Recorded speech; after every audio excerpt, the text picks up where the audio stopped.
আসসালামু আলাইকুম। আজকে আমরা যাচ্ছি স্টুডেন্টদেরকে নিয়ে ফ্যান্টাসি কিংডম।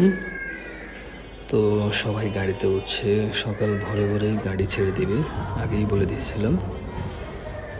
তো এখন আমরা নটরডেম কলেজ অতিক্রম করে এক্সপ্রেসওয়েতে আছি।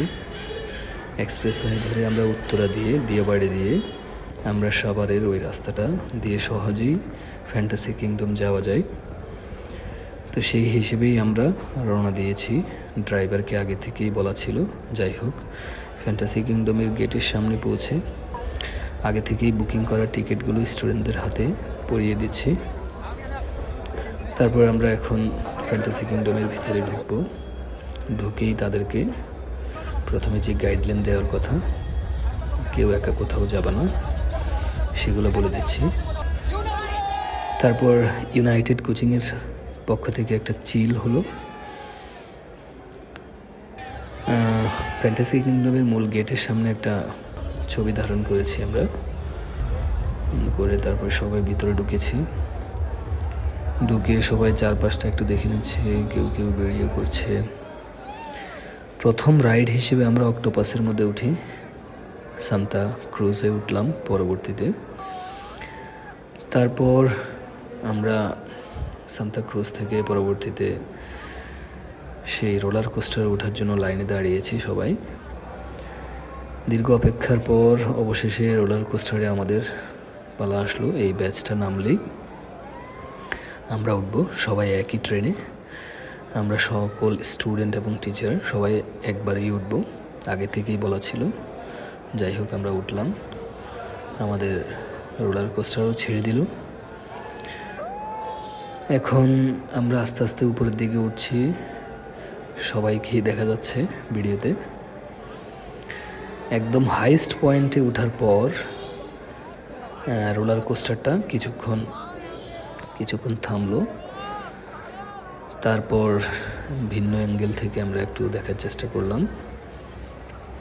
এরপর রোলার কোস্টারটা ঠিক ওই পয়েন্ট থেকে হঠাৎ করে নিচের দিকে নামা শুরু করলো। আর সবার এক্সাইটমেন্ট কেউ আর ধরে রাখতে পারছিল না। মানে এটা অনেক মজার ছিল রোলার কোস্টারের রাইডটা। যদিও এর আগে যমুনায় একবার ওঠার চেষ্টা করেছিলাম, কিন্তু উঠতে পারিনি। পরবর্তীতে যমুনার সেই রোলার কোস্টারটা বন্ধ করে দেওয়া হয়েছে, একজন মানুষ মারা গিয়েছিল তাই। যাই হোক, এখানে সবাই অনেক মজা করেছে। রোলার কোস্টারের ভ্রমণটা খুব ভালো ছিল। সবাই এক্সপ্রেশন দিচ্ছে কার কেমন লাগছিল।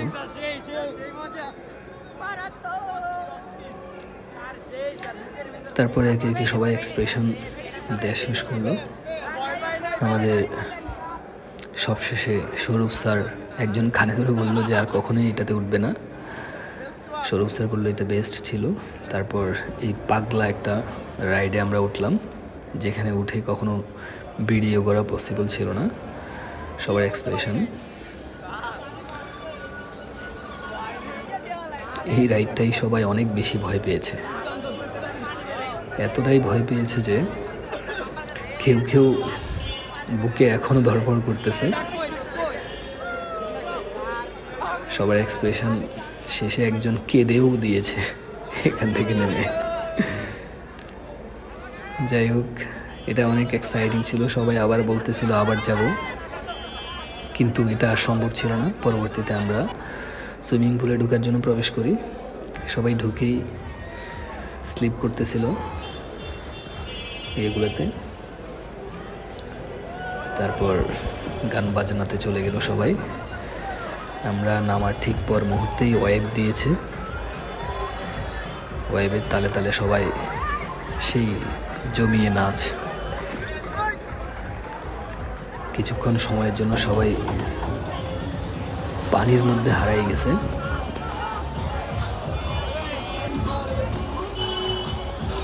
সবাই যে যার মতো করে ইচ্ছা মতো নাচানাচি, লাফালাফি যা করার দরকার। জোবায়ের স্যারের অবস্থা তো খুবই খারাপ, সে পানি পাইলে আর কিছু লাগে না।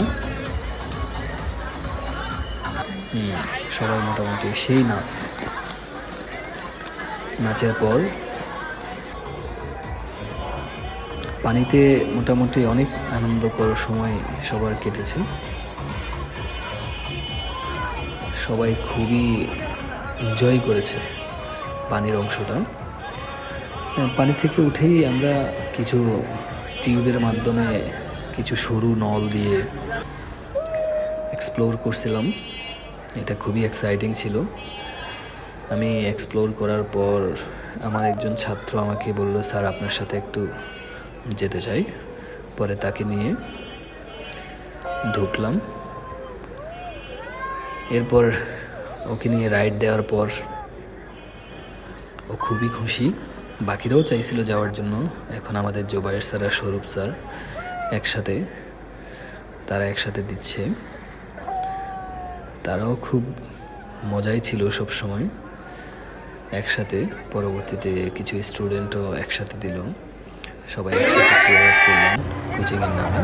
পরবর্তীতে নাগরদোলায় ওঠার মাধ্যমে আমাদের ভ্রমণটা পরবর্তীতে এখানেই শেষ করলাম। খাওয়া দাওয়া করে সবাই চলে গেলাম বাসায়।